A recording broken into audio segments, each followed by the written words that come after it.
والصوفية يعني إنشاؤها بعد القرن الثالث الهجري، نشأتها، والكلمة ما عرفت إلا في القرن الرابع الهجري، التصوف والصوفية.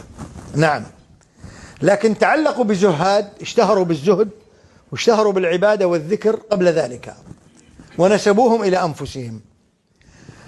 ثم لما تتبعنا يعني في التاريخ، الحقيقة هي يعني توليد من الشيعة. التصوف كله مبدأه الشيعة، جاءوا بهذه حتى يجذبوا كثير من أهل السنة إليهم. لذلك شوف دائما عبر التاريخ الشيعة والصوفية والله يتفقون في أصول كثيرة جدا، فهي حقيقة تشيع، لكن لجذب يعني أهل السنة، وإلا عقائدهم كلها تنتهي إلى عقائد الإمامية الشيعة.